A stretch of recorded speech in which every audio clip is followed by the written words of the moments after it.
Hi, welcome back to Why Are We Like This? It's present day Ashley speaking on behalf of past Ashley to say thank you so much for hanging in there. I'm so sorry that I made you wait so long for our Cottage conclusion. We just dove right back in where we left off in part 1, so that's where we'll be picking up. And then also regarding the end of this episode, I'll just say, I hope you watched the Connor Story SNL, and if you're confused, start there. Okay, thank you all for listening. Much love to you, and enjoy. So then we cut to sunrise, and this is when we get our beautiful two souls turning into one soul. This is the extended version of the piano music that we got at the end of the tunnel scene. And as we mentioned earlier, there's no music at the cottage, and this is the perfect way to bring it back now that the emotions and the feelings are fully out there, the walls are down, and these two are operating on the exact same frequency now. We see this like pretty beautiful shot of like the sparkling water, and Ilya's out on the rock. And he's smoking a cigarette, looking out over the water. I notice we hear a bunch of loons, and he's no longer scared of the loons. Maybe he's only scared of them in the dark. Maybe. Shane walks up with a blanket and coffee, and he like throws the blanket over Ilya's shoulder, and they cuddle, and it's very cute. Mm-hmm. I love how even from the back shot of this, you can see like that Ilya is just like beaming, like he every time, like when Shane comes out, he just that really, it's like that feeling you have right after such a big admission between you two, like how just this like tenderness that you can see between them is just so much, it's so different than the way they especially the way he would have been about Ilya smoking, a few days, even a week before. So right. It's just all around so coupley and tender. And it's a parallel that in Florida they were at the sunset, and this is a sunrise. It's the beginning of a new dawn for them, literally and figuratively. It's very maybe obvious, but also heartwarming at the same time. Mm-hmm. Yes, it's very melty. It makes me all melty. Yes. Yeah. Oh, and then we take the song with us over to the sex scene of all sex scenes. I have just a bunch of like, how acting because it's so intense, and like the veins are like popping out of Connor's forehead, and like I just could never be an actor. I just don't understand this kind of talent. Yeah. He looks like he just like, I don't know what they did to him to make him look like that right before this, because he looks so passionate that he had to have like run around the house 5 times or something. I don't know, because he's like flushed. I don't think you can make yourself just flush like that. So it's a lot of push-ups. It's something. And holding your breath. I feel like a lot of lack of oxygen is happening in this space. Yeah, that could be it too. I also noticed on this rewatch that I hadn't noticed before that it's actually raining outside the cottage during this time.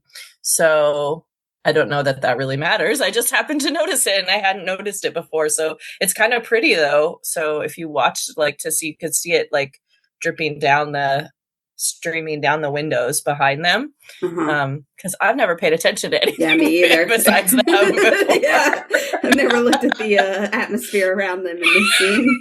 Yeah.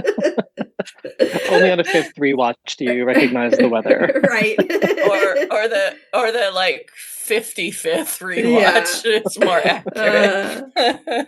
So we get this little discussion where Shane is like, how did we let this happen? And Ilya says, we're both very stupid and irresponsible. And Shane is like, this is real though, right? And Ilya shakes his head yes. And this is flipped from the book, because in the book it's Ilya that asks, how could we let this happen? And Shane gives the stupid and irresponsible line. And Ilya asks, is this real? I feel like I'm dreaming. And Shane says, you're not. I love you. And so I think it's interesting that they flipped it here for the show. I don't really know what the reasoning behind it is. I've thought about it a lot because it's both ways it works well, and so I can't like pinpoint. I wonder if in the script there was like they were counting the number of times like each one initiated, and when they get to the cottage or whatever, it needs to be equal or something like that. I wonder. I haven't counted, but it does sound like something that crazy fans would do at the end, and then you'll have people being like, "Well, of course he fell first, but then he fell harder," and I have the stats to prove it. And maybe they're like trying to avoid that or something. Make it equal. I could see that. In a way, though, I didn't remember that about it being the opposite in the book, but in a way, I kind of feel like it fits a little bit better the way it would have been in the book, like with the opposite person doing it.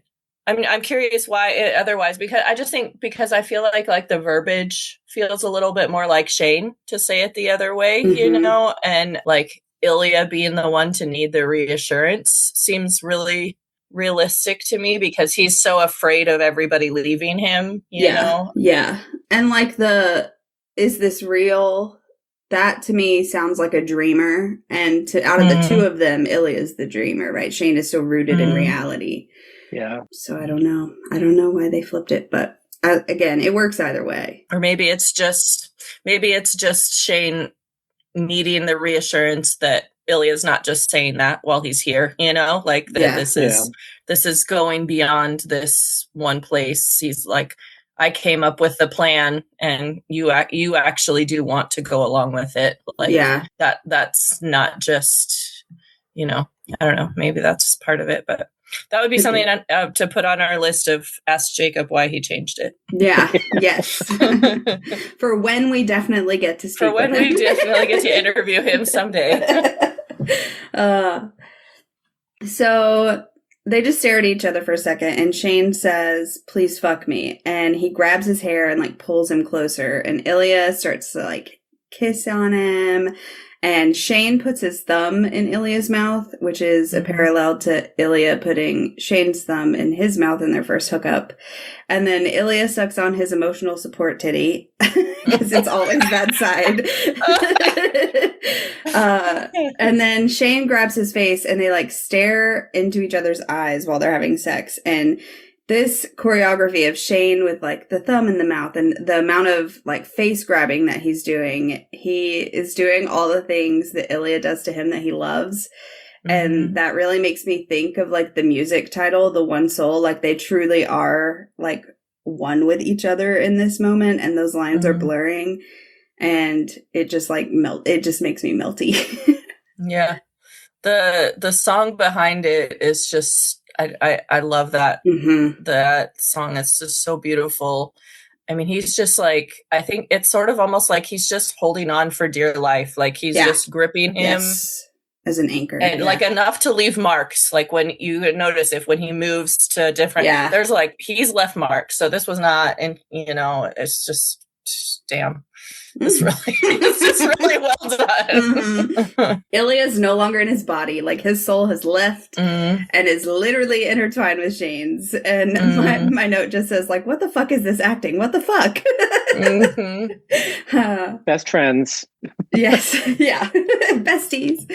I was actually talking to my partner about this a couple days ago. We were like, he hasn't watched the show with me, but the way in which we see sex done in media, you know, and usually like you can just tell that they're not really doing it like for, you know, for one reason or another, whether it's positional, whether it's length of time, whether it's passion, whether like whatever it is, you can tell it's not real, which at least for me kind of takes me out of it a little bit. Like maybe I'm revealing too much about myself, but I'm slightly like voyeuristic about it. Like it's much more impactful if it feels when it seems like it's actually real, you know, whereas like my partner, he's the opposite. He does not like the voyeuristic part at all. He feels like it's way better to him if he feels like he doesn't think it, you know, has no concept of it seeming real. And usually it seems so not real in media. And somehow, and obviously we know they're acting. It's not real. We know that. but way in which they do, it makes it looks real. They have just done so well that it looks real. And for me, that like adds to the story. It's not even just like the like horny feeling that you get out of it. It's it like increases the value of the story for it to be real. Yeah. Shout out to the intimacy coordinator once again, who probably MVP on set after all of this. If you like take all the sound bites about this show and see how many of them are about the sex, like the way that she sort of like crafted everything to be as good as it was is so impressive. Yeah. And the fact that they were both so willing to 110% from each of them to go for it and to want to do it to make it so look so genuine, I think is because I think a lot of actors wouldn't be comfortable with that, and that's okay. Like they're totally allowed to, and that's totally they're within their rights, and they should not do it when they don't feel like it, but comfortable. And now we know they weren't getting paid, so they were like, love of the game is what was happening there. At the end of this scene, there's a debate on whether or not we can hear Shane say, "Oh, Ilya," or if it's just their breathing sounding. And I personally choose to believe that it is because I heard it, and so it's true to me. It sounds like a Hudson acting choice, so I will also choose to believe it. Yeah. Oh, darn it. Now I have to rewatch it to try and listen for it again. So then we do a hard cut to the after sex cuddles. Ilya is laying on his back and Shane's cuddled into his side and the sun is coming down into his face just like earlier. But this time his eyes are low enough to be in the shade and we're focused on him from above. And there's a few seconds of him just like staring up lost in thought in the shadow. And I feel like his mind is in darkness here because he's like tense and serious, no doubt being anxious in that little brain of his after having what is most definitely the most tender and loving and emotionally vulnerable sex he's ever had. But Shane breaks him out of it by saying, "What was your mother's name?" And he says, "Irina, why?" And the camera pans around to show us a little bit more of Shane as he's speaking, and he like looks down at him and he like kisses him on the chest. And Shane said, "I was thinking we could start a hockey school, like a summer camp for kids, and give the money away to mental health organizations, like suicide prevention. It was just an idea." I'm like, Shane really said, "It can be for something we both care about. And I care about you and you care about this. So we could honor your mom while we do it." And I'm like, oh. Yeah. And like, as he's speaking, you can see Ilya like soften and like start to smile. He gets like a little grin and it's just like so fucking like loving the way that he looks down at him. And he says, "She would have loved you like I love you." This scene kills me. Like, this is where I really started crying. Like, yes, a lot of it has had other like moments, but this is what really got me. Seeing them so like we have said so often about how this show, the people who are like negative about it are being like, it's all just about sex, but we know that the sex is also telling a story of how they communicate. Like, this is not just gratuitous just to have it there. It's telling us something about their relationship. And other than the cuddling scene that is very abrupt after the first time that they do the first time they have penetrative sex together, we don't really see evidence of like directly after cuddling, cuddling and aftercare. And the parallels to me in the two of this kind of scene that we see with like the tenderness, but the change then of the love with the tenderness in it. And then the cuddles that are Shane has been constantly reaching out to try to get Ilya to talk to him, particularly about his family, because his family is like, Shane's whole life is hockey and his family. Those are the two things that they can communicate and connect about. And Ilya has always been so, we see throughout this episode of The Cottage how he talks about him, but the fact that then he talks about something so important and vulnerable in this moment right after that is just, I feel like, such a beautiful parallel to where their relationship has gone. Yeah. It is. And I also think that, like, not to be glib about it, but there is like sort of a post-orgasm clarity that men will experience, where they were probably at their most vulnerable right there. And I'm not saying that Shane was a schemer, like trying the right time to have that conversation. But if you're going to really get us in the feels and have that kind of conversation, it makes sense to have it right then after the tenderness of what they were just doing. So, yeah. And Shane says, "Say it again in Russian, please." And we get "Ya, tebya, lublю." And I saw someone say that, like, at the end of the monologue, he says he's going to teach Shane only useful phrases like "yes, sir," and "harder, please." But the first thing he teaches him is "I love you." And I was like, when I was rewatching last night, I did rewatch the, like, Shane's plan, of what they're going to do. Because I just had to start. I wanted to start watching the sex scene with the "I love you" right as the background, kind of thing. And I kind of noticed, like, I'm not sure if he did it on purpose, but the way Shane's face looks when Ilya is murmuring it in Russian, just, I have this idea that he already knew what it meant, like he's just so happy. And then for him, but he's not, like, revealing it yet until he says it in English, that he knows. But just the way, it's like this subtle change on his face that you can see. I thought it would have been, I will love to hear if they get in the second season of us hearing Shane speak in Russian to him sometimes. I mean, this bitch has been on Russian Duolingo since like 2011.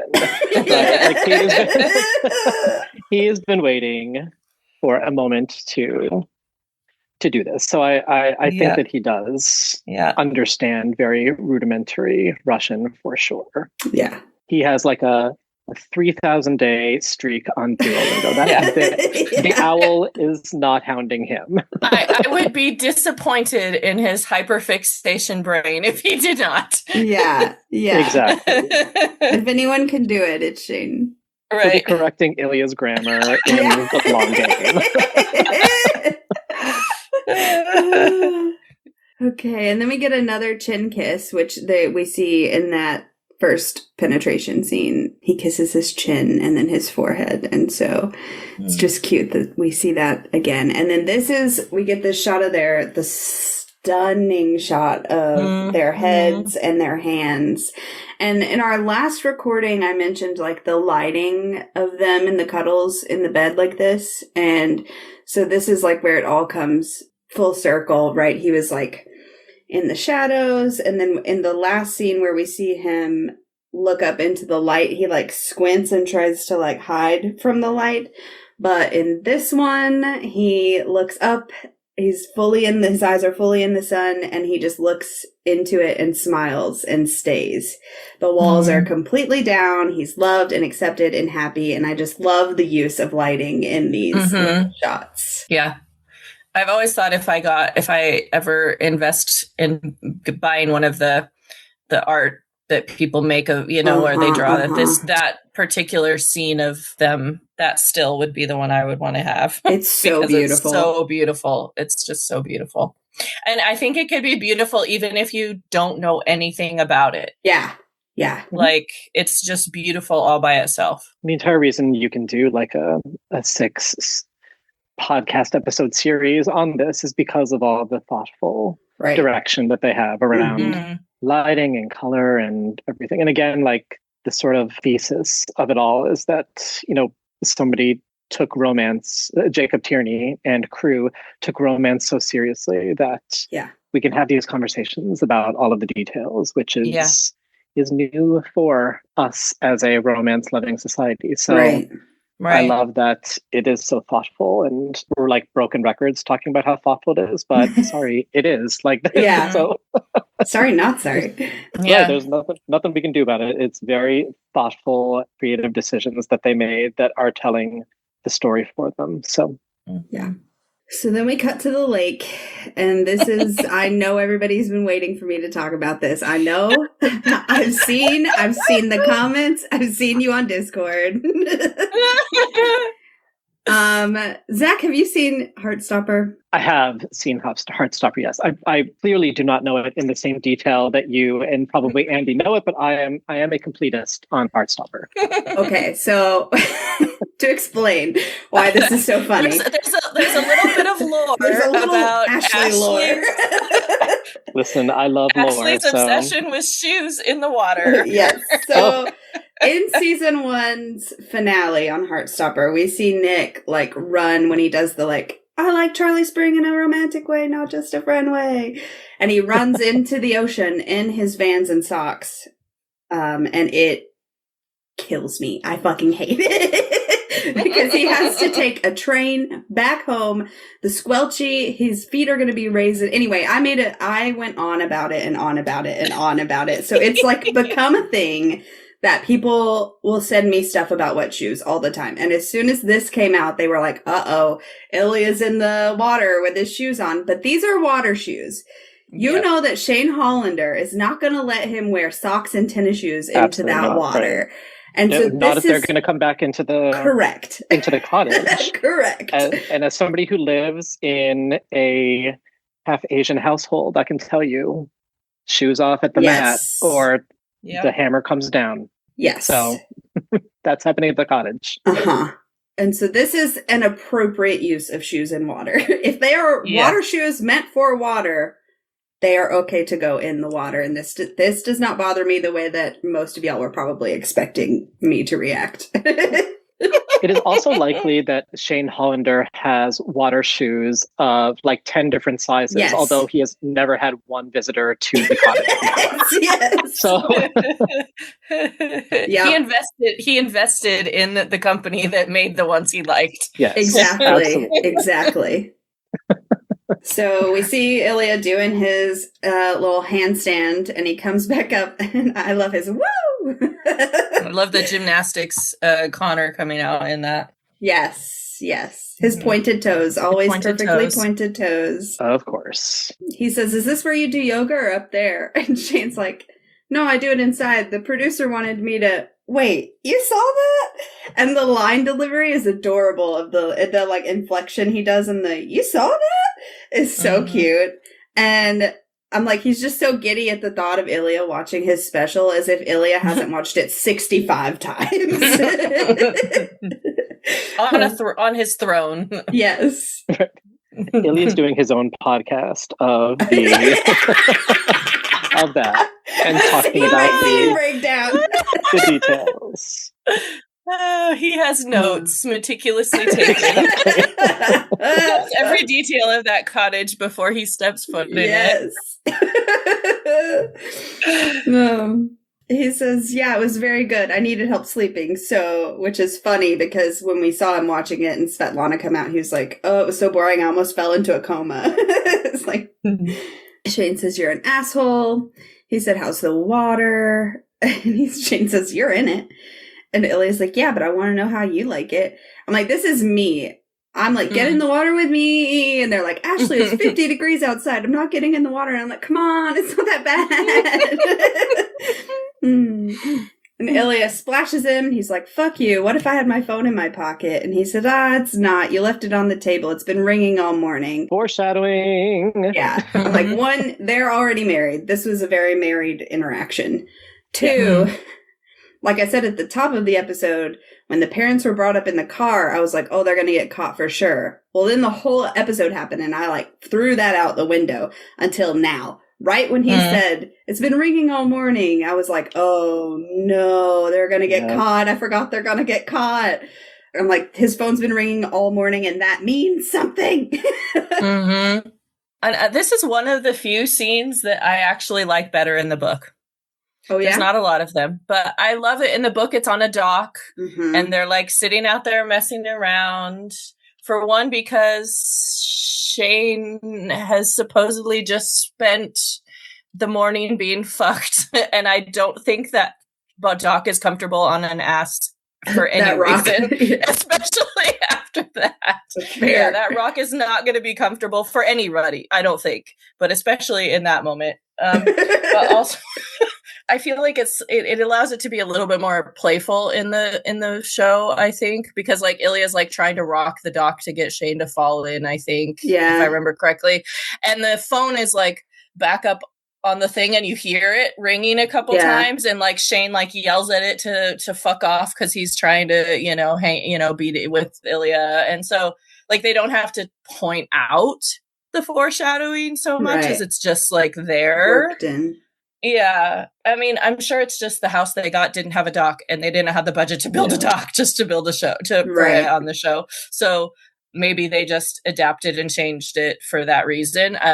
But in the book, the one reason I like it is because it's just a little bit more playful, know? And the dock becomes important in the long game. It does. So it does. So that's kind of part of why I missed it, like that whole reference to the candles on the dock and all that. I was like, oh, we won't get to have that because there is no dock here, Yeah. So, I mean, in Jacob we trust. They'll figure out a way to do it. Of course. But yeah, I was surprised that there was not a dock. Yeah. Mm-hmm. That was one part that I was a little bit disappointed, like of the, very minor disappointments in this show all around, comparing it to the book. I mean, if I had never seen if I hadn't read the book, it wouldn't matter. I wouldn't have thought anything of it. Like, it wouldn't have bothered me at all. But like that scene in the book is just like one of my favorite parts at the cottage, because it's just fun to see them playful and acting, like a normal, mid-20s boys would be, dudes, for sure. It's still super cute. It's still a very cute scene, though. And they are playful, but they're less. I feel like Shane is less playful. Ilya is still giving him a good play, but And this is the gimme kiss, right? Mm-hmm. Yeah. Shane says you're still an asshole, and Ilya swims over, and I love that he kisses his shin first. Mm-hmm. And he said, this is another line of me saying I'm going to jump off a fucking cliff when he says give me kiss. It's so cute and I love it so much. Shane says you're cold, and he gives him the duck lips. Like death the way he says you're cold is just so cute too, in that for some reason. Somehow the way he says it's just so like, you're cold. Yeah. It's just a teasing but tender at the same time. Yeah. Death by adorableness. Help. Send help. Cold blue. She's down. And then Ilya like backflips into the water to end that scene. And so then we see them coming up the hill to the house, and we're viewing them from inside the kitchen looking out. And immediately I was like, oh, fuck. I knew it. This is someone inside. We're seeing their perspective of watching them come up. I just like immediately got tense. And you hear Shane say, do you want pasta from last night or hot dogs? I love how Canadian it is with the pasta. Yeah. It's very Canadian. I actually, after living there, started calling it pasta. And then I came home and called it pasta. And everybody in my family was like, that is not, it's not how an American would say it. I also love how quickly Ilya says hot dogs. And then ends up having pasta. Anyway, instead. I know, yeah. So Shane says, okay, they're going to have to defrost a bit. And Ilya's like, oh, so we have a little time then. Shane's like, maybe. What'd you have in mind? And Ilya grabs Shane, turns him around, and presses him into the glass and says, nothing that'll take too long. And they start kissing. And this whole time we've been panning over to the other end of the island where the sink is. And they are now kissing, and we see a silhouette of someone watching, and it's David. Oh my god, it's the plastic surgeon from Nip Tuck who was going to get them. I was trying to remember, it's the other guy in Nip Tuck that has the gay son, right? I believe so, yes. Because I was like, wouldn't it be funny if he had two hit shows where he had a gay son, but it was the other guy. Ilya grabs his ass and looks up at him, and when he does, he sees David, and he has a little physical reaction of like a jump and says, oh, and Shane whips around and sees his dad. And as soon as they make eye contact, David is like out the door. He's like, gone. Shane says, oh, fuck. And Ilya says, maybe you should. And Shane's like, yeah. But he doesn't move. And so again, Ilya says, do you want me to? And he says, no. And he opens the door and goes inside. And as he is like walking through the house, we hear the car start. And we pan around, and this is another great one shot that we see where it like follows Shane out the door. Also, I have to talk about this moose statue that we see. I'm like, I just love the idea of like, I want to hear the planning discussion about this moose. Like, who came to him and was like, you know, it would look dope right here in your driveway, a fucking moose made of driftwood? Or was Shane like, does anybody know where I could get a moose made of driftwood to put here? Like, I'm just confused and intrigued about the moose. Yeah, there's some interesting yard art in that.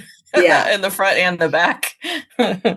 My guess on that would be just that he watches a ton of real estate shows and looks at real estate blogs at this point in the internet history, and in Canada, he has seen moose statues, so that is what he has decided. It's a quite common thing in Canadian decoration. Yeah. If you're not going to have a loon outside, then you're going to have a moose. Yeah. But David just left the door to the cottage open. Yeah, he's just like leaves the door open. Rude. We pan back around to see Shane come outside the door, and then there's like that other statue out there beside him. But this shot like always breaks my heart because we see him watching his dad run away, and through the window we see Ilya watching him watch his dad run away. And I'm like, oh, it kills me. But also like, I feel like nobody ever talks about that Ilya is probably also having panic because this is probably the first time he's ever been seen kissing a man. Maybe Svetlana saw him and Sascha together, but we don't really know. And so he has to be having some panic as well, but he's like shoving it all down because Shane is panicking a lot more because this happened like in his world. Right. Even if he's been quote unquote outed as somebody who is interested in men as well before, this is the first time he's been outed to being in a relationship with Shane.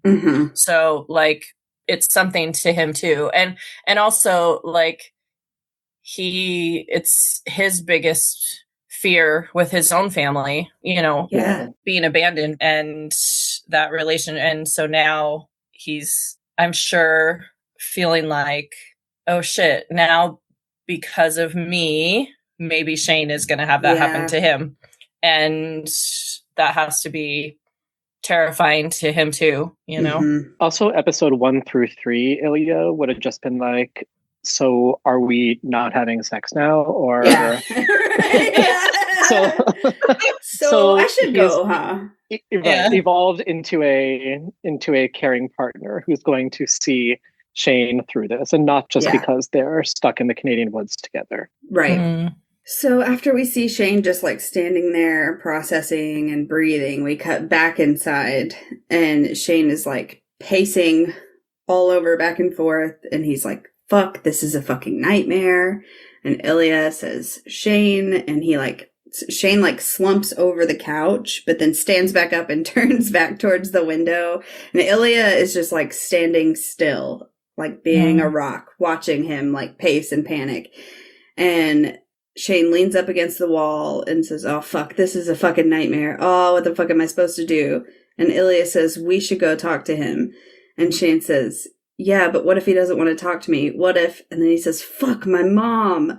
And Ilya is still just standing there. Like he is being an anchor. He's just waiting on Shane to like latch on. And Shane leans down with his hands on his knees and his eyes clenched. And Ilya's like, hey, they're going to talk to you. And he's like, yeah, but I fucking lied to them for so many years. I fucking lied to them, which made me think about we hear Una say in a past episode when she's like, I don't want you to lie, Shane. It's not who you are. And I'm like, this is when it starts to feel to me like the lying is more like what he's worried about them being mad about than the actual gay part. Because he can't lie for shit. He's been extremely transparent to those who know him and actually pay attention. Rose, Ilya, his parents, like we're going to see later, they're not surprised to find out he's gay. The only successful lie that he's been able to keep up is that he, like, quote unquote, hates Rosanov. Like, all he had to do was not deny it for it to be found true. A passive lie. Yeah, it's never Shane that we see talking about Ilya. It's Una, it's Hayden, it's the teammates, it's the media talking shit on Shane's behalf, right? Pitting them against each other. But they, while they are super competitive with each other, they've always had a mutual respect. If somebody had ever asked him straight up, he might not have done a very good job lying about it. Right.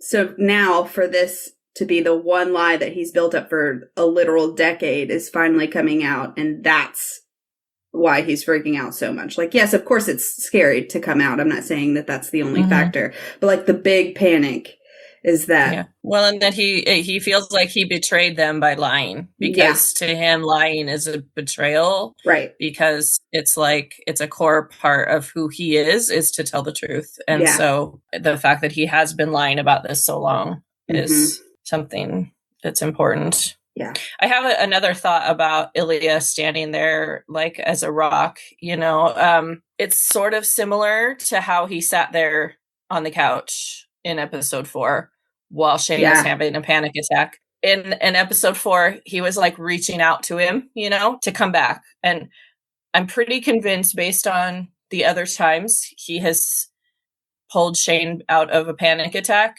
that he was sure if he could get Shane to touch him, like if he could reach him, he could pull him back out of it. Every other panic attack he's pulled him from, his touch has relieved that. And so I think, though, like standing here like this, it's not ever, I've never really heard it talked about either. Like, it's usually mentioned as that he's just being a rock and supportive of Shane. But I think he's also sort of worried that Shane is panicking. He's seen Shane panic and left him before. Yeah.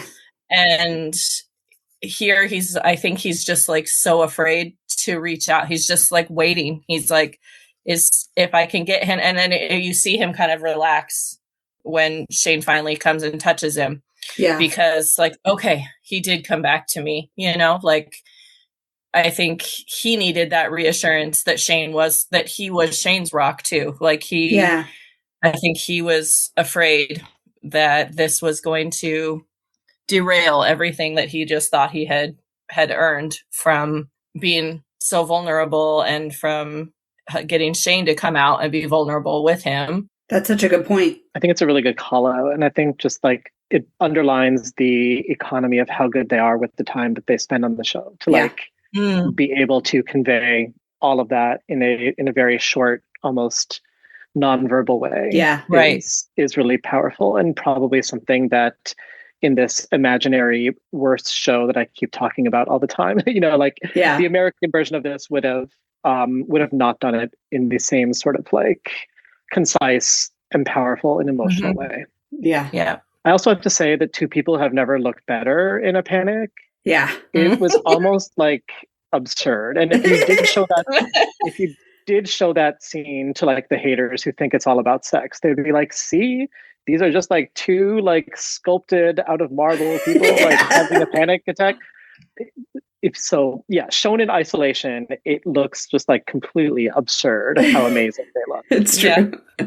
But it is a powerful emotional scene nonetheless. They're like matching anterior tilt. Honestly, pelvic tilts. Yeah, I'm like, the pelvic tilts are like just insane.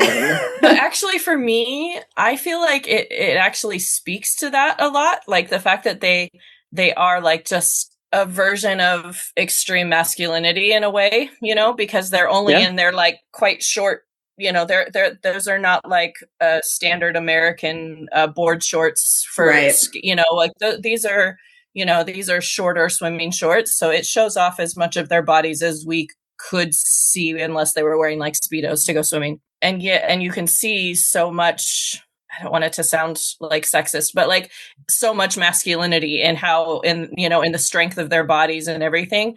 But yet we're also seeing them in this extremely emotional, vulnerable scene. And I actually really kind of like that. At least for me, I feel like it makes it a little more poignant than like if they had gone inside and changed all their clothes and then got caught. For sure. Yeah. It's a good way of showing like super masculine men can be super vulnerable and emotional, and it doesn't detract from that at all. And I think that's one of the things like that women get out of this show so much, is seeing that, because so often we are the ones who carry the emotional weight of relationships when we're in heterosexual ones.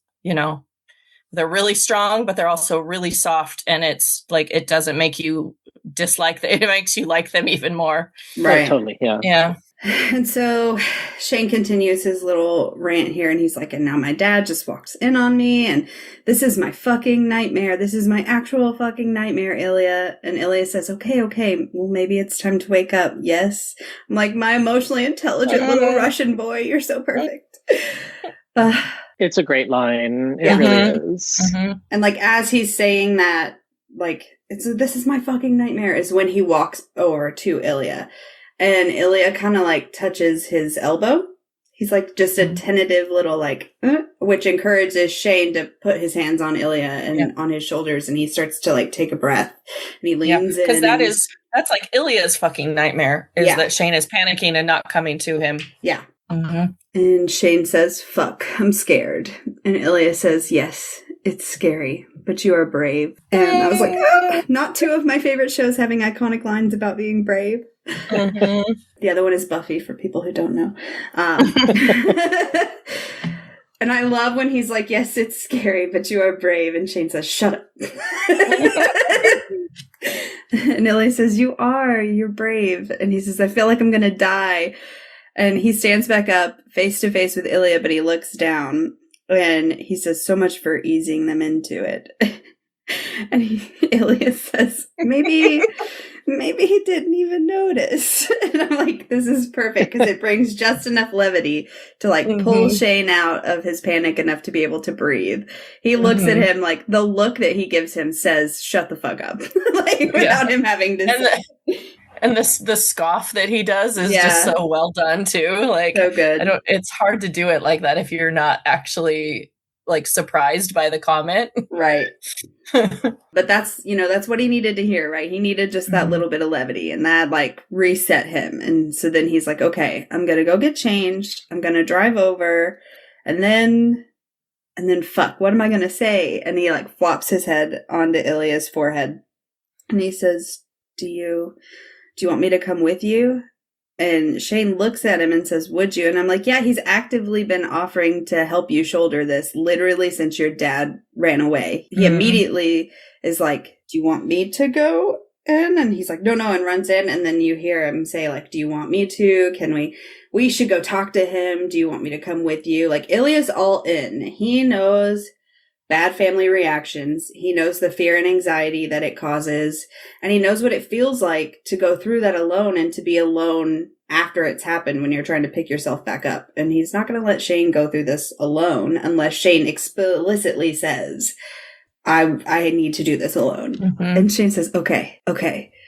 And the like double okay before he like touches his forehead back is so good, of him like, okay, I got this. We got this. It like, the relief is there. He knows he doesn't have to do it alone, and that he's going to have him there. And he like hugs him for a second, and then he just like kneels down into the like panic pose. And Ilya just like pats his head and holds him there while he gets himself together. And it's just such a good scene. I love all the memes that are like, Ilya's crotch is Shane's safe space. Yeah. That's where he can calm all the way down. There were a lot of people who I saw talk, like when this first came out, that were like, I really thought he was like, okay, well, let me just suck you off real quick and then we'll go. Yeah. Like, cause he just like goes down immediately. I mean, I would not have been shocked to read it in the book, to be perfectly honest, at that point. It would have been a tension reliever, you know? Yeah. Yeah. So we cut to outside. Shane is like leaning on the car, but not in the cool, relaxed way, in the hands first, staring down at the car like it hurt him kind of way. And then Ilya comes out. He like saunters out in his little shorts and his Raiders tee. And Shane's like, well, that's not going to help. And Ilya looks down at his shirt and he's like, oh, they don't know I play for Boston. And then we get this like just a brief second of them looking at each other in defiance. And finally Shane is like, okay, yeah. And it gets in the car. It's so good. And Shane is wearing his good boy linen shirt, is apparently what I read about it from the costume designer, that's probably a shirt his mom got him to wear to be a good boy, and that's what he's going to wear to break the news. Yes, and we've seen this shirt. Yeah, he's worn it several times before when he meets his mom. Yeah. Pretty much, I don't think has he ever worn it when his mom isn't around? Is it the same one he did wear it, I guess, when he picked Ilya up at the airport? Oh, yeah. Yeah, I think so. That's it. So we cut to them driving, and we're like in the back seat, and we're seeing Shane's eyes through the rearview mirror, and we can see the side of Ilya's face, and we like cut down to the gear shift and see that Shane is like anxiously tapping, and Ilya reach over and takes his hand, and we cut back to the mirror and we can see Ilya leans down to kiss Shane's hand and Shane's eyes do a little flutter, and then we cut back to their hands and Ilya's just like rubbing circles on him. And I have to talk about the lyrics in this song. I don't know if either of you have listened to the lyrics in this song, but buckle up. Is this another song in French? I can't remember the moment. I don't think it's no, it's not in French because it's called Unravel, so it wouldn't be. Oh, okay. I was like, did I translate this last time? But no, it was in English. Okay, so it's called Unravel, and I'm just going to read, it's fairly short, so I'm just going to read all the lyrics. Please, oh please, make the sirens stop. Oh, watch for the dust to settle, heavy metal, another boat to rock. Oh, can't steady these tides. Oh, this boat ain't mine. Bring me back to life. Oh, spring me anew. Oh, it's beginning to unravel me and you. Bring me back to life. Oh, fly me through. I can't wait another moment to unravel me, unravel you. Call me down from planet Earth. Wake me up, shake off my nerves. Oh, then push me to sea. I can feel the sand on my skin. You're without, I'm within. Where you've gone, I've been. Bring me back to life. Oh, spring me anew. It's beginning to unravel me and unravel you. Bring me back to life. Oh, fly me through. I can't wait another moment to unravel me, unravel you. It's an uphill climb, this heart of mine. Feel like I'm 2 steps from tumbling down.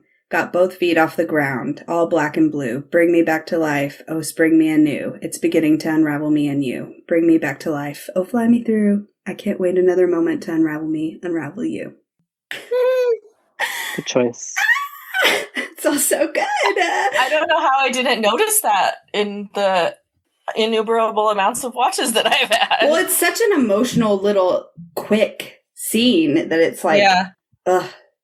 I don't even know, like, I must have heard a line of it because it's been so long now since I made these notes. I don't really remember how I noticed it, but I was like, oh my God, it's so perfect. I can't not read them. Yeah, definitely. But Ilya's calming his panic in these moments, making the sirens stop.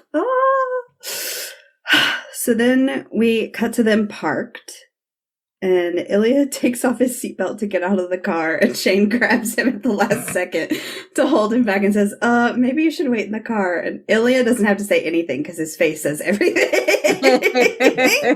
And Shane is like, oh, fuck, never mind, sorry. And I love that even after Shane is like, sorry, he gets out immediately and Ilya is still frozen in that what the fuck face for like just a second before he follows him. That was a great like say nothing expression that says so much. Like, are you kidding me? Yeah. And then this is a mirroring shot of them walking up the hill to this house, and we're seeing them through these windows. And the camera pans the other direction from the scene that we pan. It's like the exact opposite of the scene of them walking up. And we see Yuna looking very confused as they approach the house. And they they stand up, both David and Yuna. And the door opens and Shane says, hey, it's me. Shane. there is a little notice that I had, like when Una sees Ilya coming up, like she kind of breathes like, what? Like, like she's confused. So I feel like it's a good way of showing though that David did not tell. Like, I kind of wish they'd made it a little bit louder because I didn't notice it until I really was paying attention. I think you could watch it and not have had any idea that she didn't.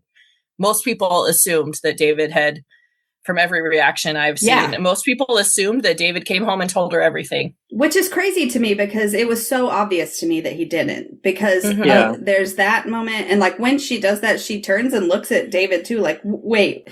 And then when they're like talking and she's like, sorry, you didn't want us to find out what exactly. Like and I'm like, if she knew already because David told her, I feel like she would have been more gentle and like, especially with the way she reacts, it would have been more like, you don't have to apologize. Let's sit down and talk about this. Or, it wouldn't be like, tell me what exactly, like trying to get him to say it to her. Well, I think, because I think she's like, they're not coming in holding hands or anything. Right. So if she comes in with no knowledge, she's like, what the fuck is he doing here? Like perfectly legitimately thinking, why is this guy here? Yeah. So as soon as they're inside, Dad starts rambling. He's like, I left my charger at your place. It's the only one that fits my phone. And all the other chargers we have are newer. So, and Shane like cuts him off. He's like, it's okay, Dad. And this is like, this little David ramble is so Shane. I was like, and he's also like standing in the like awkward Shane pose, the one he's doing right now back at him. Like they're both just like stick straight rambling. And then we see Ilya standing beside him, who is standing like he's channeling his perfect Russian son stance, where he's just like facing, like this is how he would stand if he was facing his father, right? Like he's strong and stable, but also like compact and not taking up too much room. And this whole time, Una's just like looking at everybody like, I don't understand what is happening here. Because in my mind, David came in and sat down and was just like, turned on the TV and didn't say anything and was just like mentally processing everything. And then they showed up right after. So that's when she says, I'm sorry, shouldn't have found, or Shane says, I'm sorry, you shouldn't have found out this way. And this is when she says, found out what exactly? And he says, I'm gay, which I was going to tell you soon. I'm sorry I didn't tell you sooner. Yeah. And this is Ilya. And he like pauses and he smiles like all dreamy for a second. He's like, Rosanov, but you know that already. And Ilya says, hi. And Shane is like, he's visiting and we're, and Ilya is just trying to help. He's just trying to help. You can see that he's like struggling. And so he like puts his shoulder or his hand on Shane's shoulder and says, lovers. And Shane's like, no, Ilya, that's gross. And he says, oh, and lowers his hand. I saw this, there's this one TikTok person that I followed that has, she's a Russian person who's studying in the States. And she talked about in one of her videos that like the reason why Ilya is so confused about that, why is that gross? I guess the Russian word for that they would use for that is like a really common, would translate to lovers, but is like a really common way for Russians to describe the kind of relationship they have. And so he's like, why is it, she's like, I feel bad for him because he just said something that he felt like was really, really convenient, like a good description of their relationship. And Shane says it was gross. So that's fair. Yeah. And I love it's the Heartstopper callback to Hanky Panky. Yes. I didn't even clock that. Stop saying Hanky Panky. It's so good. And Una's like, but you hate him. And Shane says, no, I mean, I get that, but no, I love him. And he does like an exhale, like I've said it out loud now to somebody else. And he's like, this is not how I wanted to tell you. And he's like, I'm sorry. He says, I'm sorry again. And no one says anything. Like David and Una have just been silent this whole time. And so he's like, can we just sit down, please? And he like nods at the couch, but I'm going to assume that Una was like, let's have some tea. Like, I need something to do with my hands for a second. Mm-hmm. It was so brave of Shane, too, though, in that moment, because not only did he come out to his parents, he told them he's in love with somebody. Yeah. Like, that's two big things in a very short space of time to say. And in love with somebody his mother hates. Yeah. Right. That's really brave. It's a lot of bravery it took for him to do that. That's what Ilya said, that he was brave. Mm-hmm. Yep. And he is. So we cut over to the dining room table. Everyone's got their tea, and Una says, I think we thought maybe you were gay. He's like, you did? And David's like, I think we thought it was certainly possible. And Shane's like, for how long? And Una says, for a while, I guess.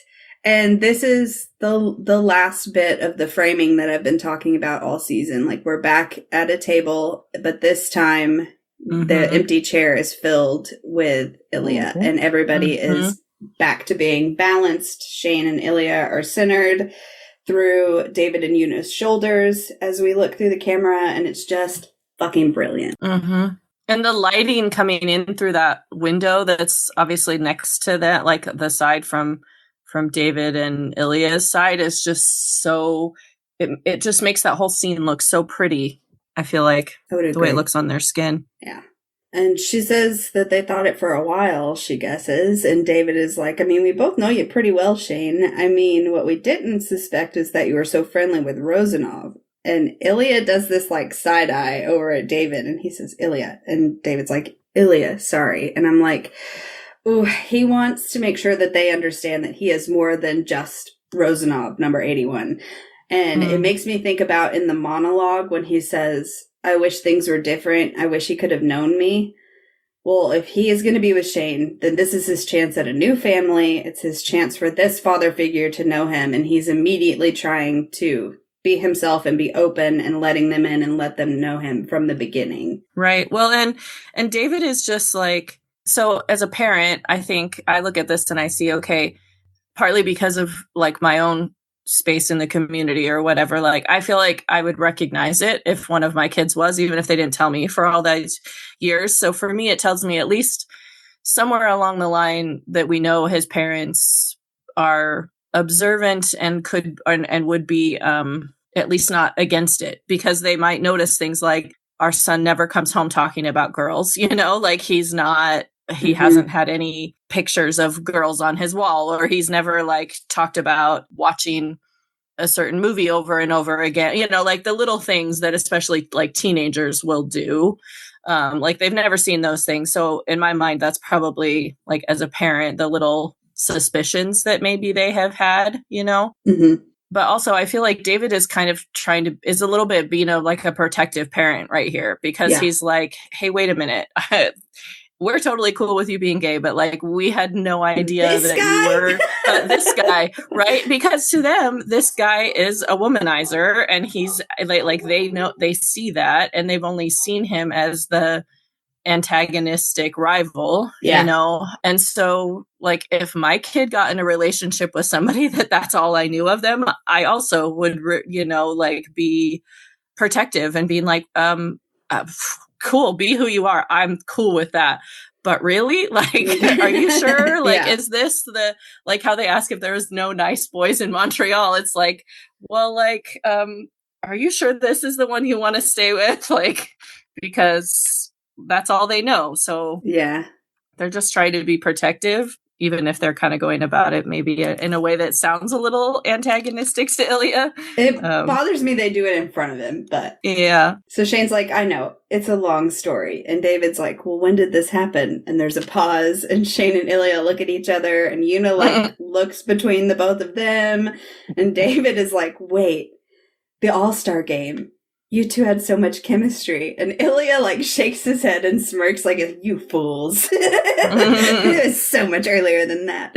And Shane's like, no, it was before then. And Shane and Ilya look at each other again, and Una pauses, like, mid-drink. And David's like, wow. Well, wow. And Yuna looks between them both and is like, so when? And Shane pauses and Ilya opens his mouth like he's going to answer. But Shane jumps in and is like, since our rookie season. And Yuna's eyebrows hit the ceiling. She's like, since your rookie season? And Ilya's like, no, that's not true. It was before that. And Shane is like, this is not helpful. And Yuna's like, before? And Ilya has not stopped staring at Shane. He's like, so mad. He's like, you're not shaving off that summer before, bud. We've been together since the summer before our rookie season. Yeah. Meanwhile, Yuna's thinking, my 18-year-old son has been doing this with this guy since he was 18 years old. Like, that's that's something parents don't usually want to think about their own children. And then when it's like right in front of you, Well, it's also like they're probably wondering how they could have missed it when they know every single thing about Shane. And he's such a bad liar. Well, not only a bad liar, but like does not contain multitudes. Like his interests are singular. Yeah. And it's, I don't know, it feels like something that somebody could have picked up if they were watching. But like we said before, this was the one thing that Shane was focused on being clandestine about. So yeah. He put all of his lying efforts into this one lie. One lie. Yeah.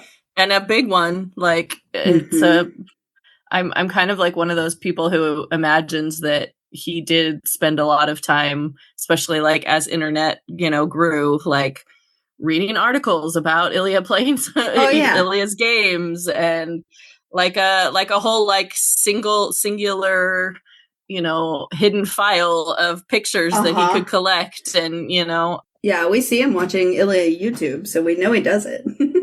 It's a big lie for him to have held on to for all that time. Yeah. Good for him. And Yuna's like, so you've been in love since? And they're like, no. And both of them look disgusted. Like, oh, no.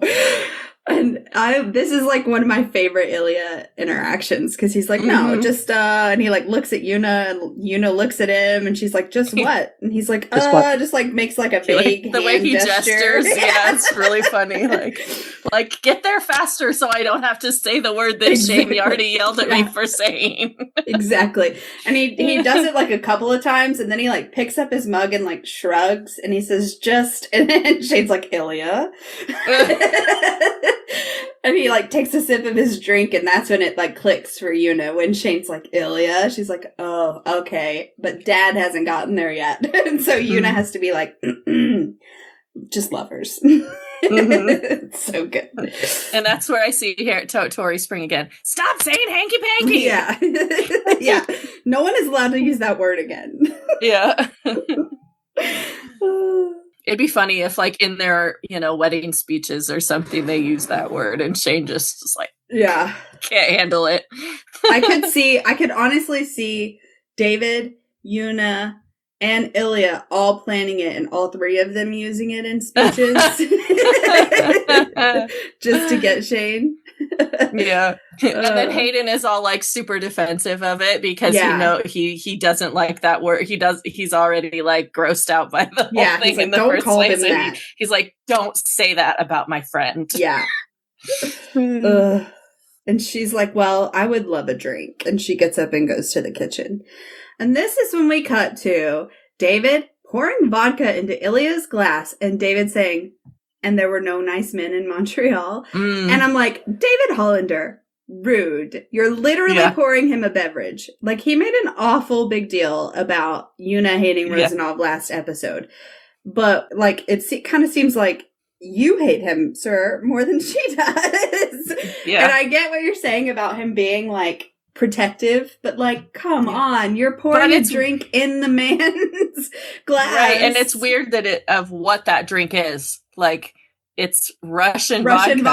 Which should be like the ultimate version of a, what's the word for like when you reach out to somebody for something, like it's like an olive branch. An olive branch, right? It's like the ultimate, should be the ultimate olive branch to, yes, I accept you. Meanwhile, you're also saying this, like, that feels like a statement that if he was going to ask Shane that he should have done when Ilya stepped out to go to the bathroom or something. You know, like it's Don't not do it to his face. Yeah, it's rude to have done it right to his face. It's really jokey to me. I don't know. And for somebody who we are expecting to be boring because he went and played hockey for McGill, I thought it like allowed him to like show a little bit of personality. So I was not offended. I thought that he was like trying to get at their level. And I don't know, it make Ilya a little bit more comfortable.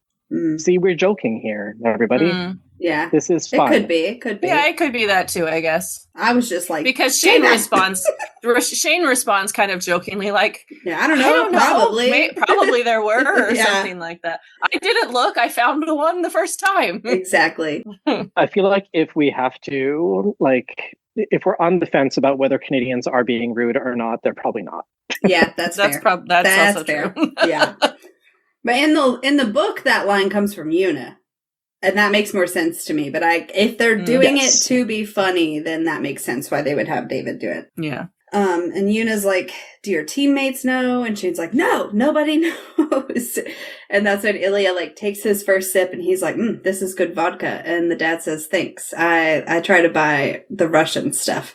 And this, shout out to, I can't remember if it was Chelsea or Katie, but we were watching this together and one of them noticed that this is the same bottle of vodka, the same brand that we get in the bathroom scene in Russia with Sascha and Svetlana and Ilya. Oh, yeah, it is. It's in the same blue bottle. Mm-hmm. They're drinking that same one. And as they're having this... Either a purposeful callback or just like evidence about how cheap this entire production was. So, you have one bottle, you can use it for every Russian vodka. Right. Fill it with water and put it in every scene. But as they're having this, like, this is good vodka, thanks, I try to buy the Russian stuff. I didn't notice this the first, many times because I'm so focused on Ilya in this bit, but Shane is, glug, glug, glugging his vodka, chugging it as fast as possible. Yeah, and then he's, kind of still grimaces when he swallows it, and I think you can even see that there's, a one of those circular big ice cubes that you'd put in, unless it's just the way the bottom of his glass looks, but when he tips it, it looks like there's one of those big glass, I don't know. Would you pour vodka over ice? I don't know. I've never drank vodka. You can do vodka on rocks. That, so it looks like that in the cup too. I love those cups, by the way. I think they look so cool, but they also feel like they would be really uncomfortable to hold on to because they're all bumpy glass. Yeah. And then classic Una. She's like, you never let him win, did you, Shane? And Ilya turns to look at Shane yeah, did you ever let me win? And he's like, did you ever let Dad win at cards? And she immediately, I would rather die. And he's like, same here. She's like, okay, all right. It's the only thing she cares about though is whether he's fucked up his hockey record because of him. Yeah. Jesus. And she's like, this has been going on the whole time, so I need to know. Have you ever? It's a fair question. Yeah. And then David is like, so is your plan to what? Just keep doing this in secret until you both retire? Or, and they kind of look at each other and Shane shrugs and says, probably, I don't know. And Ilya is like, probably yes. He's like, that's the literal plan. We just talked about this. Yeah. And Una says, oh no, that's sad. And Ilya does this shrug that is yeah, no shit. We know it's sad. And he takes another drink. And Shane says, I know, we know. We just can't come out and announce it. And David, they take a breath there to process. And David is like, Ilya, I gotta say, I'm surprised you have such a reputation as a ladies' man. And Ilya's like, yeah. It's not untrue. It's not a lie. And I love Una's face of she's like, oh, and is trying to process that. And Shane's like, Ilya likes both. And she's like, oh. And he says, it's true. I've been with many women, but I've only been in love with one person. And Shane looks at him and he says, same here, only one. And then we get toe taps and I jump off a cliff again. The toe taps kill me. Yeah. I really love that scene too, like where how it's just sort of casual about the fact that he's bi. And also like, I also love kind of the little bit of confusion you see on Yuna's face, because I feel like that's really relatable for a lot of people, especially in like that generation is probably like maybe 10 years older than I am. And there was so much, the idea, at least that I was exposed to all the time during that, was like, well, you're either one or the other, you know, you're straight or you're gay. So if you also like the opposite gender, then any attraction you have to the same gender is nothing. It's just ignore that, because that's not who, you know, you must be straight, you know, like there was very, at least, especially then, I feel like I had hardly ever heard of it as a concept, you know? And so I do like that they kind of show her being like a little confused for a second, you know, like, really, I haven't really thought about that being possible, but then also just kind of breezed over it. Like, that's not the important thing right here. This is like, I'm here for figuring out this about my son, not about this other person. Yeah. And I've seen a lot of people complain, actually, that they never use the term bisexual in this season. And I'm like, well, it's not like that. As a bisexual person, it did not bother me. I was like, it makes sense that, I mean, they say he likes both. It's very well known. They just don't use the term yet. And even in the books, they don't use it until the long game, I don't think. So it just made sense to me that they wouldn't put I feel like it doesn't, without using the label, does a good job at kind of letting it be free to see, like, he's not completely gay, but he is somewhat gay, or you know, like he has been with many women, but he's only been in love with one person, and that's been a man. There's so many possibilities of how bisexuality might present itself in a person too. Like, some people, for every 99, you know, people, they're going to, of one gender, they're going to have one attraction, you know, attraction to the other, and they could still be a valid bisexual person for that. Yeah. So I like that it leaves that open to interpretation of however that presents for, you know, every bisexual person differently. Yeah, I agree. Yuna looks really overwhelmed, and she gets up and she like grabs the teacups and goes to the kitchen, and there's this like little micro moment of Shane looking over at David, like a little panicked, and then David looks off towards the kitchen as we like hear her cleaning up. And Ilya's just looking at the vodka bottle. Yep. Can I drink some more of this? Then we cut to Yuna standing outside, and she's like crying out there, and Shane comes out with a sweater and he helps her put it on, and she like takes a breath like she's going to say something, but then she can't get it out. And he is also working himself up to say something, and he breaks first, and he's like, Mom, I need you to know that I really did try. I tried really hard, but I can't help it. I just can't help it. And he like starts to break, and he's like, and I'm sorry. And she's like, the whole time that he's speaking, you can see her resolve like falling more and more to where she's just like, oh, I need to comfort him. He's taken this the wrong way. And she's like, no, you have nothing to apologize for. And he's like, he's not looking at her. He's looking at the ground. He's looking all around. And she's like, look at me. And he again looks everywhere but at her, like trying to keep himself together.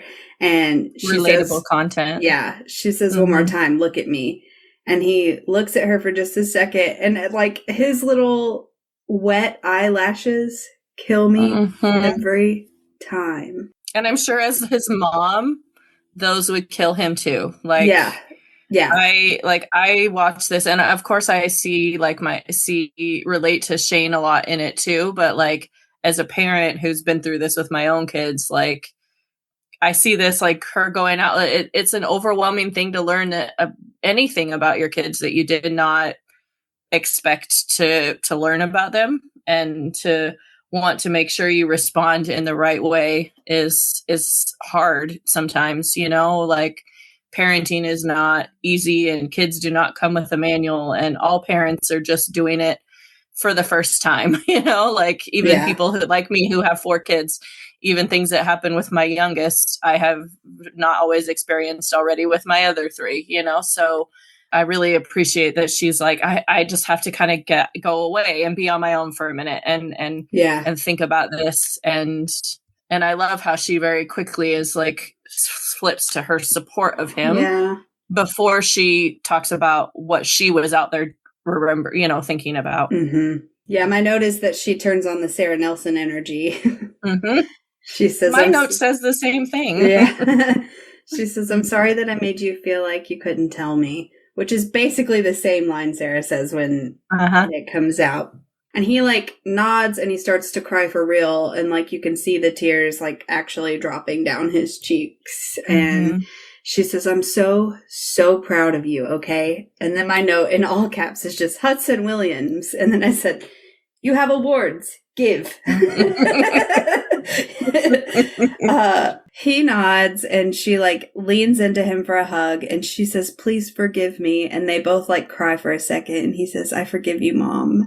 And the I forgive you, Mom really like, it broke me the first couple of times I watched it. I mean, it breaks me every time, but like the first couple of times it really, really had me sobbing. Yeah. You just rarely see parents who apologize for not making that space and taking some ownership of it. And I don't know, it was very nice to see, unexpected, because this is a scene that I think maybe it's the only scene that they wrote that did not correspond to something in the book.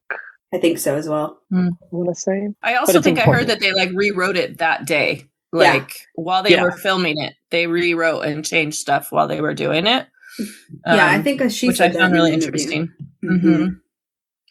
I feel like they did it really well, showing both sides of the story, like how he would have felt and how she was feeling, like as a parent and as like, because I've been both of those people, so like, it was so relatable for me as a parent to hear my kid tell me something about themselves that they, maybe were unsure of how I was going to react, and having to apologize then for not always reacting the right way. I think it's so important for parents. Like, I think so much could be smoothed over by a parent letting their kid recognize that they're sorry that they didn't always respond the right way, because like we're parents are imperfect people too. So it might, what we say might hurt you and affect you for the rest of your life, but also a lot of times we don't do it on purpose either, like it's not, we're not intentionally cruel. Oh, I mean, some are obviously, but not always. So yeah, I felt like it was so relatable, and I loved how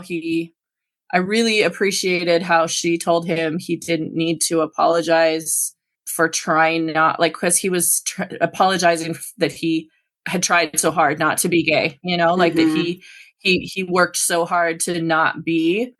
And that was so relatable for me. That was the part that really got me, because that's how I spent like my entire life, was trying, and every decision that I made until like the last 5 years have been me trying so hard to not be gay. And if I could have told my parents those things and had them respond this way, it would have just that just would have mean so much, So I appreciate that she gave him that. Yeah.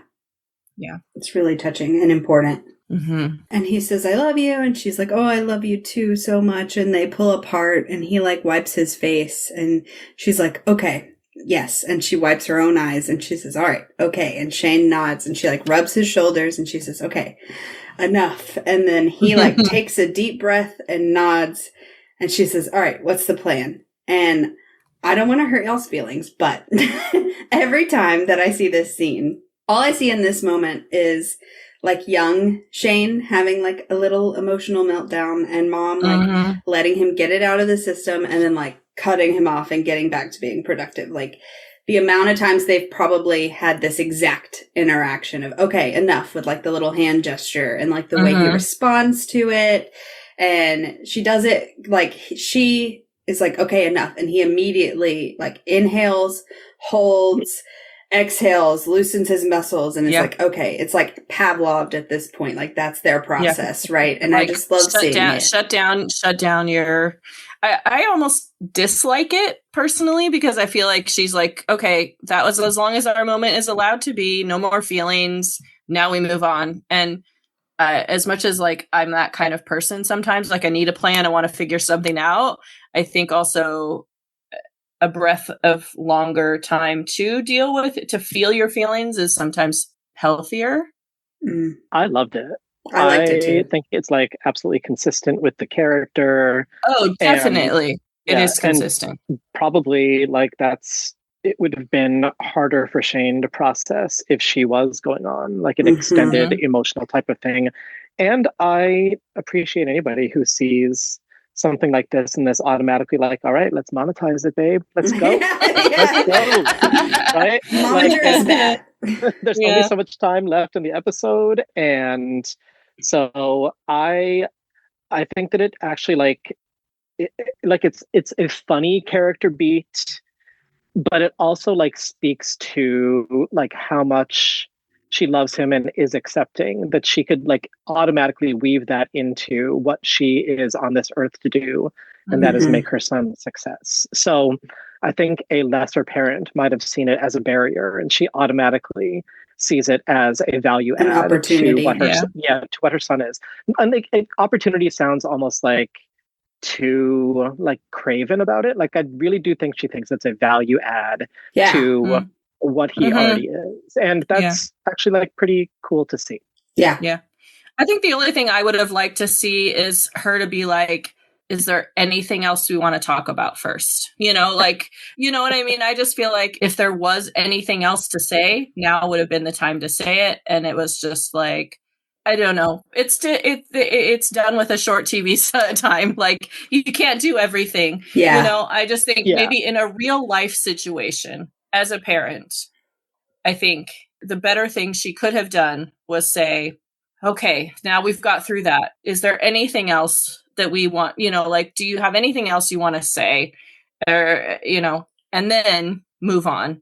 I was like, if that had been me, and I would have felt a little bit shut down, you know, like, okay, no more emotion. That's it, you know, but it fits with her. I definitely think it fits with their relationship. It's not something that's outside of the characters. I just think maybe in a real life situation, a parent maybe should try to leave a little extra space for emotion to be able to come out rather than to be shoved further aside. That's just me. You can't necessarily do that on a TV show and show that. So this is like side commentary. Yeah, Shane probably knew that it was a Crave TV production, and that they had limited time to get through this. And they were lucky that they were even greenlit. So at this point, and honestly, the pasta is getting cold. So So we cut back to the dining room table. Ilia's like loading his fork up. This is the biggest bite of pasta. And Shane like tries to stop him from taking the bite and points to Una like, wait, mom doesn't have her plate yet. Like, you gotta hang on. Ilia looks at him like, what? And like bends over and like still takes the bite. And then we get the iconic Ilia pasta dance, which is so good. Una's momager hat is on. She's like, we need to go ahead and have a statement prepared in case anything leaks, something classy but simple. Shane's like, mom. And she's like, and I'm going to quietly reach out to the premium brands, or maybe just Reebok and Rolex and Speedo. And I was like, Speedo? Have we seen a Speedo commercial? I don't remember that. We have not. But honestly, it's like good that Una is doing that. Like somebody needs to. Like this is, as we will find out, like leakable information. And the two of them have sort of been living in a fantasy world for the 2 weeks. So it's nice that they have somebody who is going, and maybe this is just like the nonprofit CEO in me, but having the draft ready to go. Right. Exactly. The disaster plan. Mama understands. That's something that really he shouldn't shut down that idea. Like I can understand being like, no, I don't want to try to monetize this right now, mom. But yeah, please have a statement ready because get that draft ready. Right. They to be fair, the two of them should have had a draft ready for 7 years the whole time. Yeah, that's true. But they were teenagers who were led by their hormones, so they did not think that far ahead, I don't think. That is why I believe that Una is a Capricorn. And we know that Shane is a Taurus and that Ilya is a Gemini. And there's not enough earth sign energy in that relationship. So there needs to be somebody who is there creating drafts to put together the Google Drive draft folder for them for when this inevitably gets out. So if nothing else, leaving that dinner with like a PR plan is I think very, very important for their future. Yes. Yeah. And it's also like, I've seen stuff about this, how like, of course, like Russian dad mean and Kip's dad, the white dad, is like automatically wonderful and perfect in every way. And she's the tiger mom. And I think that it's a little bit more nuanced than that. But like, I do think that organizing is kind of her love language. And this is how she is able to express it. And the best way that she can show that she is okay with him coming out and lying for a decade is to be able to like do what she does best. Yeah, definitely. Yeah. And I also just love how positive she is about it, right? Like she's not saying like, oh, we need to let them know so we can like lighten the blow or whatever. She's like, they're going to be thrilled. Like this is going to be great for you both. Like she's definitely she's doing it through like a positive lens. Yeah, exactly. We see David pass the cheese over to Ilya, who adds the correct amount of cheese to his pasta, and I will fight you on it, internet. I've seen too much of, he's not going to be able to eat that because he put way too much cheese on it. And I'm like, you should watch me eat it because I will. Yeah, the limit does not exist for that for me as well. So I agree. Shane's like, Mom, can you just take 3 steps back, please? I'm not going to come out or anything yet. We just want a future. I don't know. And Una looks suspiciously over at Ilya, who is chowing down. I'm like, he's having the best day. He's had a long day with his boyfriend who he loves. He's had great sex with his boyfriend who loves him back, declaring his love to his boyfriend's parents, eating pasta, though he did ask for hot dogs, but he ended up with pasta anyway. He seems very into Una's spaghetti. And Una's like, so you play in Ottawa? And he's like, yes, it would be closer and with the charity. And she's like, so you have no loyalty to Boston. And Shane's like, Jesus, Mom. And she's like, what? They drafted him.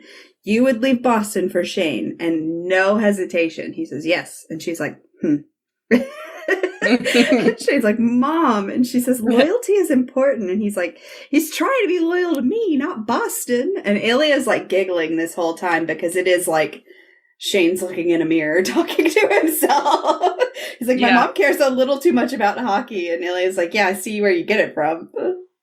Yeah, and really, like, for me as a mom, if somebody told me that about my kids, I'd be going, because I'd be like melting inside that they loved my kid enough to do that, like she's all offended and I just think it's adorable. Yeah, it is super cute. And then David's like, have you talked to Scott Hunter? And Shane's like, no. And Ilya's like, I did. Shane's like, you did? And he's like, yeah, briefly after the MHL award or MLH award in June. And I'm like, R.I.P. Scott Hunter night. I really want to see that in season 2. Maybe they'll do a flashback. I hope so. Una's like, and what did he say? And he's like, nothing. I mean, I didn't tell him about me and Shane, but what he did was, and in between like this and her response, we see Shane like start to panic again. Like, Una's talking brand deals. Ilya's already talked to Scott Hunter. An hour ago, no one knew anything about them, and this conversation is just driving home how quickly everything is changing. And so he, like, slumps down and puts his head on the table. And Una says, yes, it was very brave. And as she's saying that, we see David is, like, clocking that Shane is losing it again. And Ilya says, it changed things for me, at least, maybe for us. And at that point, Una has clocked that Shane has like laid down on the table. And Ilya looks over at him. And then he looks up at David and Una and looks back down. And he's like, Shane? And we see David and Una watching concerned, and Una like sets her fork down, but she doesn't interject, which feels rare for Una. I think she just knows she's a little bit out of her league with this one, and Ilya jumps in so quickly that she's like kind of basking and watching him take care of her son for a second. Mm-hmm. Like her brain is too preoccupied processing it for her to step in. And Shane's like, I'm okay, I'm just freaking out, I'll be okay in a second. And Ilya like comforts him by like rubbing his back, and he's like, hey, we're good here. Your family is here. Your boyfriend is here. You're good here. And Shane looks up and says, my boyfriend? And Ilya says, I mean, yes, I think so. Probably. This whole scene is I've seen so many contrasting opinions about this scene, about this part. Like some people being really offended that his parents don't step in, like, you just claimed you know your son so well and you don't even notice, like you notice he's having a panic attack, but you have no idea what to do about it. Like I've seen people say that they didn't know what to do and that's why they're just kind of like frozen. I don't think that. I don't think so either. Like as a parent, I look at it and but like I feel like a majority of the opinions I have seen in Discords that I'm in that have had discussions about this scene, so many people have been like, you don't really know your son that well if you don't know how to respond to a panic attack from him. And I personally think, gosh, if I was watching that, like I was just thinking as a parent, if I saw that happening, I would just think, okay, I have just watched my son come out to me. Tell me he's gay. Tell me he's gay. Tell me he's in love with somebody, not just anybody, but in love with somebody who is their rival. Then that person, who I've always thought was a womanizer and an asshole, is willingly admitting that he's also in love with your son and that he's going to leave his city and his whole life to be with your kid. And then that same person helps support your child through a panic attack. Like to me, that was just like, they are also overwhelmed with all this information that they have just been given. And they are just watching this like in awe, like this thing that we were shocked by. And then we're questioning, and then we're really unsure of how this could actually be good for our child. And now to watch that like person take care of them and your son, like I just think they're just watching like him grow up and have somebody that supports him and loves him. And like, I don't see it as they don't know what to do. I see it as they're watching somebody else know what to do now. And like, you know, that they're able to they're passing that on. And I love that Ilya knows immediately what to do. He puts it, we know that Shane needs his touch for that. Yeah. And he touches him. And as soon as it just pulls him out of it. And that's like one of the most, to me, it's like such a touching scene to watch. Yeah. And then to watch them like slowly melt, watching it happen too. Yeah, right. Put them at ease, because they were nervous about, I mean, they hated Ilya Rozanov until 3 hours ago. So for them to see that their son is actually being cared for in a meaningful way, I think is really nice. And, you know, also, like, as my dad said to my husband at my wedding, like, well, you have to deal with this now. So give it a test run at the table and see how it goes. Yeah. I also think that, like, and this is like a separate conversation, but like nobody loves to be angry like somebody who loves heated rivalry. So it just felt like a really nice scene that people got angry about for no reason. Yeah. Like his parents have obviously shown him so much care over like the 20 some years he's been alive, and especially in the last 4 hours. And I really don't think that they don't know how to deal with him having a panic attack. This is not his first panic attack in front of them. They know how to handle it. No. Sure, like his mother might have turned it into an opportunity to practice harder or whatever, but I'm sure it might even be that they've seen Ilya handle it better than they have ever been able to, you know? Like look at how quick Ilya pulled him out of it. Yeah. And I just also think it's so funny that Shane is surprised by the word boyfriend. I mean, the man just over the course of the last 24 hours has admitted he's in love with you, has agreed to your plan to move and uproot his entire life. And that word boyfriend surprises you? Like boyfriend? It's cute. It's super. I feel like cute. you could add like several further more committed phrases to what has happened to them over the last 24 hours, and yet boyfriend is like the easiest one. Yeah, exactly. It's cute. It's the first time either one of them's ever said it. Yeah, it's adorable. Yeah. And he leans over and kisses him, and this is their first kiss in front of anyone else, and it's perfect. Mm-hmm. It's full of ease and comfort and security and warmth, and it's just, I love it. Mm-hmm. I also really appreciate the fact that he uses the back of his hand to lean. Yeah, not his dirty head hand. Towards and not his greasy garlic bread hand. Yeah. I love that. Definitely.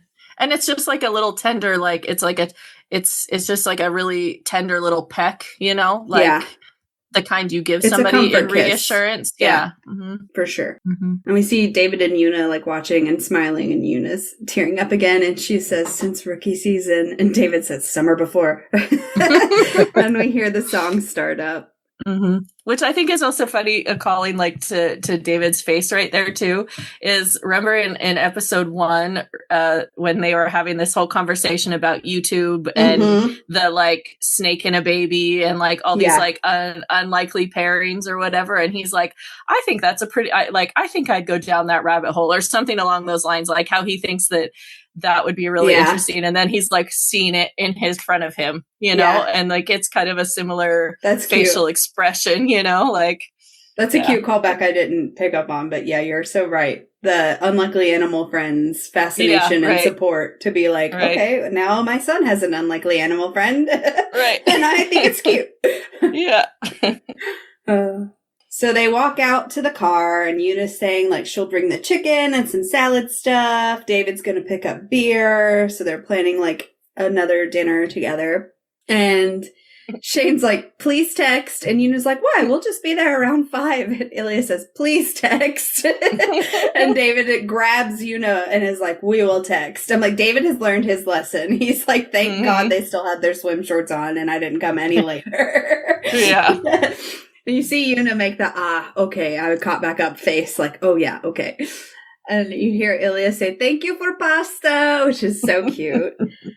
And Shane also says thank you, and Una's like, drive safely, and they're like, love you. Shane starts the car, and they just like take a minute. Ilya like rubs the back of his neck as Shane like closes his eyes. Also, the lens flare and at the top of the car is like almost a bisexual, like little lens flare. It's so good. Mm-hmm. And then cut to black as the lyrics hit, but it comes back on for the credits. And this is the absolute best ending credits ever. I'm like, the fact that it ends, but it doesn't end, right? You get to sit with them for a little bit longer and really bask in the feelings and the light with them. And, you know, dehydrate yourself because you're sobbing. But it's so good. So good. I could watch these credits all day. That it ended there? Like, yes, I was. So I was very surprised that it ended. So one of my headphones has died. So if you behind the scenes, if you hear me weird, that's why right now, viewers. So I was not only surprised, but it also made me think, like, that's the kind of ending that you do when you know you've already scored a season 2. Like, it was a confident ending that they could drive off into the sunset with a little bit of sadness, but knowing that the story is going to continue. I feel like a less confident ending would have been them wrapping it up with like the way that the book does with the charity press conference, etc. So I think that like they must have known at this point that this was going to be a hit and that they were going to get a season 2. I also think on Crave, everything gets sort of a season 2 Does it? That, like, I think so. So like the bar might have been lower there, but it felt to me like a very confident ending to be so abrupt and then to give us like the movie credits of them driving off into the sunset. I think I felt the opposite about it. Yeah, like same. I think that to me, like if they had not done the driving off with them credits, maybe I would feel that way. But the fact that we come back to them and see them driving off into the sunset together, to me felt like if we don't get another season, at least you know, like they're going to go off and have their own life and everything is going to be fine for them. Mm-hmm. It felt like it was written to know that it could be a one and done, and we told a love story that started and stopped, and like that we wrapped up that portion of the love story without leaving any kind of question about what might happen in the future, because so many shows do that. They always end the end of a season on a cliffhanger, even when they have no idea if something is going to get renewed. I do think probably by the time this was being edited that they did know. I think, if I remember correctly, the timeline, like I think we did already know that a season 2 was coming out, and I'm pretty sure I've read that they were still editing this like a few days before it released. Yeah. So, and it was like, I think we had 3 episodes? I think it was around the week that episode 4 came out that we knew. So, but I felt like it really wrapped it up. It reminded me a lot of like of Nick and Charlie on the beach. I was going to say, like, it's very Heartstopper season 1. Yeah. Yeah. Very few shows do that. I don't think it'll be the same in season 2, since we know after season 2 that there's very likely going to be a season 3 with the 3rd book, because they could leave that more on a cliffhanger if they chose to. I mean, I think, or at least to some degree, some kind of looking forward, I guess, to happen. Jacob allegedly told them at the Montreal premiere that they're getting a season 2, and that they would announce it later in the season. That, like, interesting. Crave loved what they saw, and that it was going to go forward, and that they should be excited. And I do wonder, and maybe this is a question for afterward, I'm talking about it, but like, do you remember when Constance Wu on Fresh Off the Boat was so upset that they renewed her show for like a 5th season because she wanted to go off and do movies, and was like tweeting about how it was like the worst day of her life? Oh my God. No, I don't remember that. Oh, it's excellent internet lore. Kids, look it up at home. Like, I hope we never get to that point with Hudson and Connor where they're like, oh my God, we're still like fucking hockey players, and like it's season 5. I know that they're like tied into a contract for 3 seasons, and hopefully they're able to renegotiate a little bit and get paid more than like 4 Wawa gift cards or Tim Hortons gift cards, which it seems like is what they got for this. But it'll be interesting to see like what the Heated Rivalry universe looks like on television with their stars rising so insanely as like, even like from the time the show finished to the time we're recording this podcast, like it's a very different situation for them and their professional lives than it was way back when. And I think we're all hoping that they get to do really cool things, but also don't take away our hockey show either. Yeah. Well, I always don't know how they're going to do the long game in one season. I don't think they are, honestly. I don't think that it's going to be like the long game and then season 3 will be the new book. I think they're going to split the long game between season 2 and 3. I guess that probably a lot of that depends on what happens in the 3rd book before they decide how that would work. And it's already been pushed back because of her chronic disease complications. I would assume she's already told Jacob what the arc is going to be. Yeah, like I'm sure she knows that part. As a Game of Thrones watcher, I just know that like it's subject to change. I just hope they don't spread it out further than they want to. Like you said about Connor and Hudson, like I also don't want it to end up being a thing where they're like, oh, I'm not really sure, like that they're ready to move on from this into something else. Like I hope that they can accomplish what they want to happen before it gets to where they don't have the time or the ability to take a job that is so much going to be lower paid, just because no matter what they do, that like when it's paid by like that thing is paid by Canadian taxpayer, like it's like it's limited. There's no way they can get, at least from that part of the budgeting, I guess. I don't know enough about this to know more than that, other than it's going to be like the budget's going to be what the budget is given, unless they're get money out of like new sponsors and new other sponsors or something like that. I don't know, but like they are, right. And so I hope that they can finish the story that they want to tell before it becomes a burden on anybody to keep telling that story, whether it's on Jacob or the actors or the budget or whatever, like that they're able, or their ages, that kind of thing. Like I hope they're able to do it all in that time before, I think they will, because I also think this is a show that's made by a team of people all the way around that are in it for the art, right? This wasn't a show that was made for money. This is a show that was made with love for the story, the characters, the visual storytelling that they could bring to it.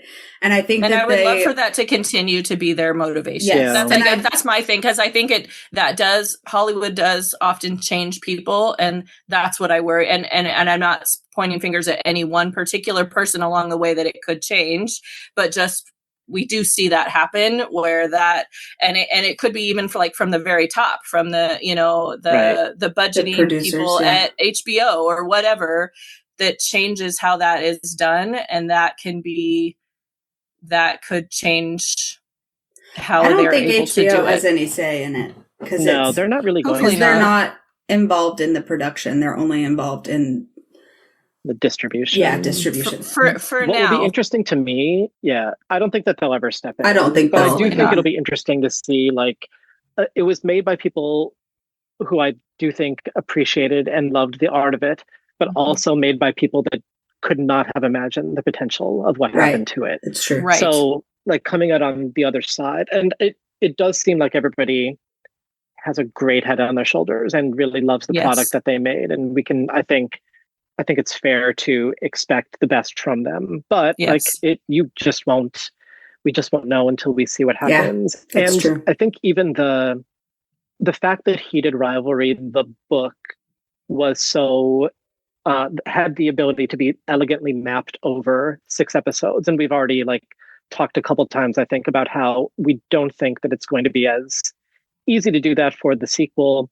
I saw that there's they leaked the casting directors' explanations for characters that they're looking for, and it's the whole Heated Rivalry universe. So it'll be interesting to see how they start to fit things in. I do think that it's probably going to be a split long game over the next 2 seasons.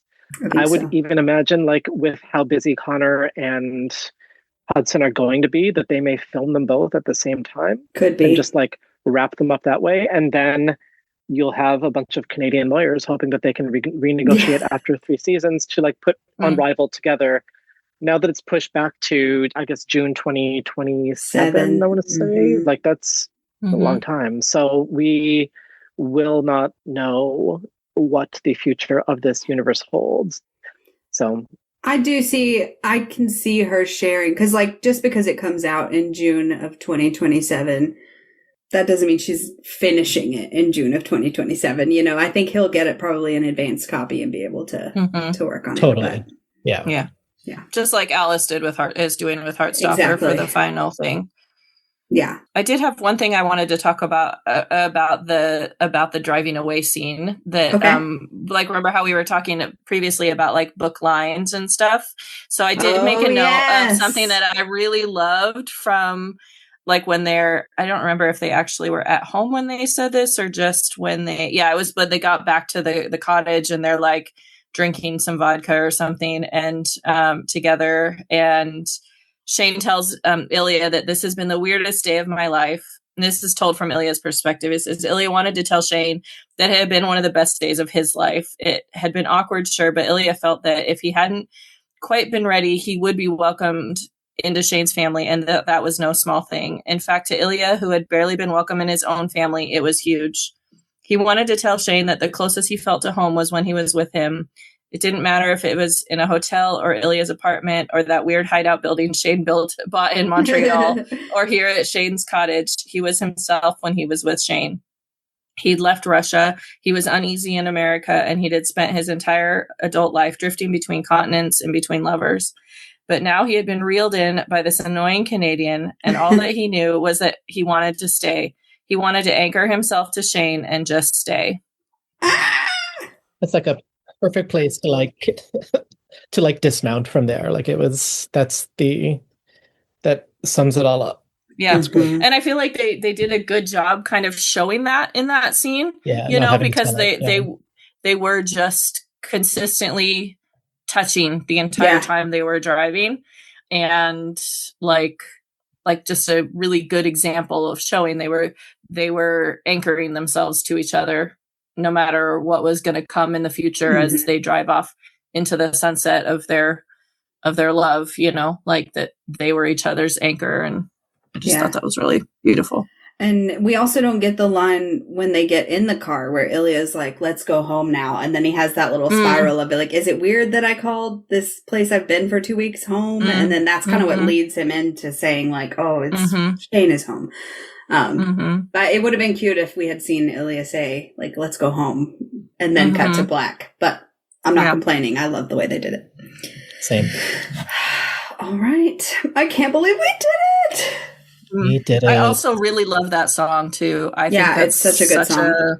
And I always giggle now watching it when it has the cowboy. Because of Cowboy Shane? Because of that Cowboy Shane videos going around. Yeah. I do have to say, like, Jacob did the interview right before the episode and was like, you're not going to believe what I have as the last song. And so, like, there was all the speculation on the internet what it was going to be. Like, which, like, Canadian artist are we going to hear? Is it going to be Tegan and Sarah, etc.? So, like, when it was a complete unknown and a song I'd never heard before, I wasn't disappointed, but I was like, oh, I was not expecting this. This at all. I thought it was going to be something way more famous as a needle drop. But I loved it. And apparently the artist didn't even know that her song was going to be that final song. Like, she knew she had signed the rights over like 4 months before, but like she didn't know that that's where it was. I don't even think she even knew it actually was going to be in after she signed like the options to it. It wasn't until they were watching it that she saw her song came on. Someone called her, I think, and was like, hey, you're the end. And she was like, oh my God, what? Yeah. And so there was like a TikTok I've seen of her, like the first time she watched it after that, and her just like, this is such a cool thing for a young artist to have happen to you. I saw an interview with the girl that plays Katie on Letterkenny. There's the Spare Parts podcast, which is run by like the Letterkenny cast. And she was talking about how she came across that song, fell in love with it. And then her and Jacob just have that kind of relationship where they send each other songs all the time. She sent it to him and he fell in love with it and put it in. And so like it was her, they had, the artist on the Spare Parts podcast. And she was like, this literally would have never happened if you hadn't sent that text. Like if you had not texted this to Jacob, she's like, and now my career is like blowing up. It's changed my life. And I'm like, and all it was, it just came down to a text from that actress. So sweet. That's the kind of thing that's so cool about this first season that I hope stays the same, like that kind of little, sort of grassrootsy kind of thing that I think is sort of part of what made this so magical. Yeah. Using unknown songs every once in a while and casting unknown actors was part of the magic. So it'll be interesting to see as they round out the heated Rivalry extended universe. Like, do they go with unknown actors, or do they? Jacob has said he wants to continue. I hope that he has the power to do so, and I think that he. I can't wait to see who they cast for some of these. Yeah, I'm so excited. It'd be fun to do like. They could do like some little like famous cameos, because the two parents were already, more well-known actors at the beginning and stuff. Like those like tiny like roles coach would be okay. Yeah, like those ones would be okay. So, all right, shall we do our superlatives? Let's do it. What was your favorite scene, Zach? Good luck. So, I think my favorite scene of this episode is when they're on the couch, foot to foot together, and Shane ultimately says, like, "Don't marry Svetlana," because it felt like that had been unsaid for too long, and it was the beginning of the ideation of how they were actually going to end up together. Yeah, and it was like intimate in a way that was not necessarily sexual, but I like that.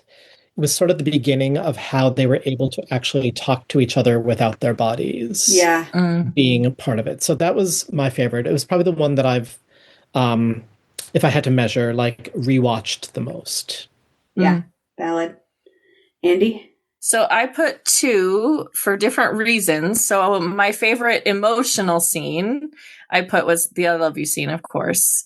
But for the importance of like their spot in their relationship, for me, I felt like Shane's panic attack was really important in their relationship because of what we know is gonna, like mental health wise in the future, and just them knowing how to, like, of Ilya being so in tune with how to take care of him, and how that kind of tied in the several panic attacks that have happened over the course of the show, and how it happened. Like, it was a way in which it showed their relationship progress and change as well. Yeah, definitely. So I also love that.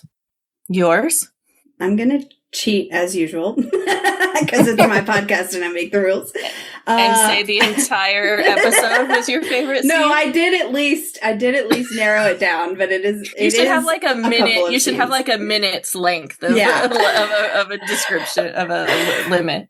So my favorite scene, in quotes, starts with the mom chat by the fire, goes through the couch scene and the I love you scene, and the morning piano scene and the sex scene, and ends with the she would have loved you like I love you scene. Okay, all so the entire middle story. Middle of the episode. But then I also wrote down shout out to the first one shot of them getting to the cottage and admitting that they both waited for each other, and Shane playing out his bellboy fantasy. Also shout out to the leave me alone, no, burger scene, the give me a kiss, and the your boyfriend is here, my boyfriend. So basically the entire episode then, Ashley. Listen, I like chaos over here. I'm not picking anything. Okay, let's do our favorite quotes. Andi? I had 2. I don't know which one I should go with because I don't want to steal it from other people. I wrote down 4, so I think it's okay if we have some that overlap. So I could just say both of them? Okay. If we overlap, I suppose. Mm-hmm. So I love that I don't ever want that problem to ever go away. It's a good one. And she would have loved you like I love you. Say it again in Russian, please. Fair. Zach? Mine was also going to be, I don't ever want that problem to ever go away, because of the 2 evers. It felt very like badly translated and super emotional at the same time. Yeah. But since you already picked that, I will also say McGill. What the fuck is McGill? Yes! Because I thought that it was so good. It's just very funny that he said it that way. And then the actual university's hockey team started making videos about that. So again, that's amazing. Yeah, the social media impact of this show is unreal. That should be studied and probably will be studied. Yeah. And so that is I like when Ilya gets to be Ilya, and that felt like a very Ilya thing to say. Yeah. Yeah. So true. I'm going to go back to college just to get a degree so I can then teach about this in college at a college course. Yes. It's going to be like Buffy, where there's like all these different courses. Mm-hmm. Okay, so I bolded this one to be like my choice as she would have loved you like I love you. Mm-hmm. But then the 3 that I wrote down, sir, I'm just a bellboy. That one has to go in there. I literally made a shirt. I also love when Shane says, hey, that's not what this is, because that also feels like a turning point. Mm-hmm. And then I wrote down the I love yous, the ya tibia blue. Okay. Music. Favorite musical cue, Zach? So it wasn't an episode full of music. So it's a little bit harder. We talked a little bit about the Caitlin Russo track at the end, which was good. So I guess I will say, like, I thought it was with a show that sort of like had good musical hit after good musical hit, and like was so intentional about it. I'm going to say like the silence that they chose for the inner like half hour of the episode or like 35 minutes or whatever without it was a I don't like brave is an overused word, but it was a brave choice for a show that really had been intentional about the great musical choices that it was making. So I'm going to say The Sound of Silence is my favorite. That's a really good point too, because it really, like, I don't think I even noticed while I was watching that it was silent, because that had its like intended purpose was to focus you on them so much. Like, I don't even think I noticed it was silent until the piano song started, when that's like, because I could be wrong, but is that the first music we hear? It is, yeah. So like, I think it made that song also more poignant. That's my choice, because I played the piano growing up, so I love just playing piano music myself. And so every time I hear that, I had a friend who I was like, I wish I could find this somewhere, and she did her magic and found the score for it and sent it to me. So now I just have to dust off my electric piano and practice. And it's actually a very, very simple melody, but it's just so beautiful. Like, the simplicity of it is so, it still keeps you into their story. Like, it still keeps you focused on them somehow. Yeah. Yeah. I really love that song. I also picked One Soul. It's just perfect. And the fact that it's been worked in pieces and we finally see them like on the same page. We have our final yin and yang circle formation, like I mentioned in episode 4, and we have the full song now. It's just chef's kiss. Also, that I gave a like shout out to the ending credits song just because it's like a whole vibe. Yeah. And then our chaos scale ratings. Andi, you go first. I'll let you get it out. No, I actually did not even pick a number, because I don't even think there's a number that exists that to talk about, to rate how happy this episode makes me when I watch it. Just because it does so much. Yeah. So I didn't even pick a number. So if you want to be chaotic and pick me a random number, because you're so good at picking like all these like random 800,510,000 and 625, whatever. Yep. Like, you can't put an infinity symbol as an actual number, but that's what I would do. It's like pi. It never ends. Yeah. Yes. So good. So good. Yeah, I was not sure where to go with the number either. And I think it was because the end of episode 5 like made me ready to like run through a wall. Yes. And so like, what do you do with the episode that comes after what IMDb users call the best episode of television at all time? And for them to sort of like understand that it needed to be a mellow episode that is like a pod to do with two people just sort of dancing around each other and figuring things out, like in it's like a warm hug, right? Like it could have been like so boring, and it was such an intentional choice to like make it mellow. So like on the one hand, I want to like come up with like some sort of infinite number of that, you know, tells you how much I love the episode and how much I appreciate it and how much we never get to see that kind of same-sex intimacy on television that involves like both like sexual actions and emotional vulnerability at the same time. But I also want to like respect that this was like a real like step down in numbers, like if we're quantifying things from the last episode. So I'm going to like give it like a soft 500 in a way that like we all needed to like be brought down into that warm embrace of the cottage after episode 5. Yeah. So I don't know what I'm basing that on exactly, but that's the context of why it's not a zillion. I think it's like a nice little 500 out of 1 to 5. That's fair. Yeah, I think that your explanation for it really is valid for what that episode was after episode 5. Yeah. For sure. No joke about it. It's like after episode 5, it's like I'm the Kool-Aid man running through the wall being like, he's coming to the cottage! My note is very similar to what you said, Andi, actually. I'm just going to read it word for word. I wrote, I don't think the number I'm at exists. I've ceased to exist on a plane that has a number high enough. So then I did write down a number, but I don't know how to say it, so I'm just going to read it as I intended it. I wrote down 81, 24, 14, 10, 1, 2, 2, 1, 19, 19, infinities. That's going to be your next tattoo. All of the numbers. All of the numbers. Yes. I forgot to put the Tampa one in there, but most of the important numbers from the show, I wrote it down, and then I put infinities on the end of it so that it continues to go. There is no number. That's great. To be fair, my rating for episode 5 would have been the same. I would not have been able to give it a number either, because I felt like I could not.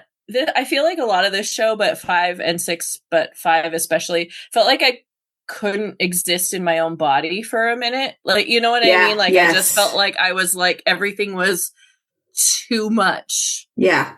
All at once. And kind of like you said, Zach, like this is the kind of like bringing me back into my body after feeling like everything in it took me out of it, in episode 5. I sobbed for 45 minutes after episode 5 on my couch, just sitting there. Happy sobbing, but sobbing nonetheless. Yeah. Well, thank you both for coming to the cottage with me. Thank you for having me. Thank you for inviting us and cooking us too many great burgers. It was lovely to be here. Listen, as someone who cannot adjust a recipe, I would also have made 8 burgers. So I'm still the person who can only do that if the website offers the option to change it from 1 time to 2 times to 3 times. Yeah. Every time I watch and Ilya's like, what, you can't do math? And I'm like, no, Ilya, not all of us are good at math, okay? Some of us had to go to school in America. Yeah. So sorry, Ilya. Yeah. Before we head out, why don't y'all tell everyone where they can find you? Zach, do you want to go first? Sure. You could find me on basically every platform at It's Only Zach that ends with an H. I also write a newsletter for books. Most of them are queer on Substack. So you can find me there at substack.com/It's Only Zach. And otherwise, you may see me walking around Philadelphia if you are a listener who is there, and say hello if you do. Yes, and check out the Slayer Fest episode that we did. Yeah, that's where I met Ashley, and I hope if you ever think that I'll be useful to your podcast again with opinions, absolutely, I would love to come back. Yeah, and I know that once you watch Scum, you'll need a expert to check in, and unfortunately that is me. I will say the only thing that got me over my heated rivalry hangover is the fact that Croatia did their own version of Scam, and I watched that, and my goodness, I saw you share that. Oh, so good. And once you're on the train, Ashley, I'm happy to come back and evangelize. Yes. All right, Andi, do you want to let everyone know where to find you? So you can find me because I'm just a normal person, but I'm on Instagram at AndyBrown82.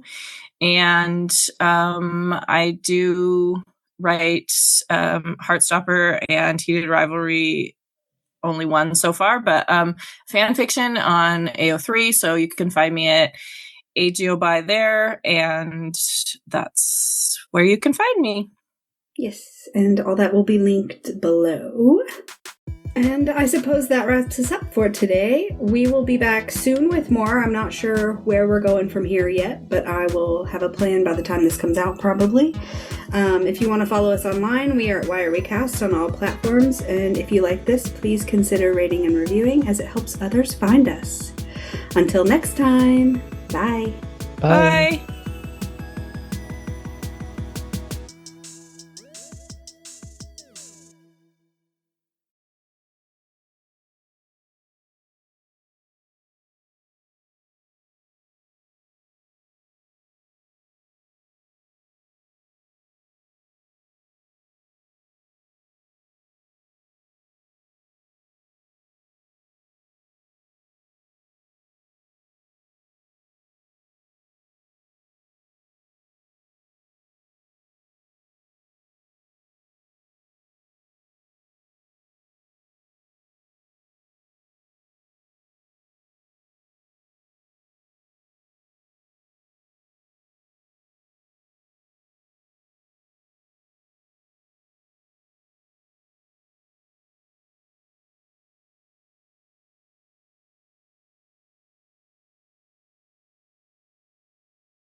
Wait, before you go, there's something I wanted to show you.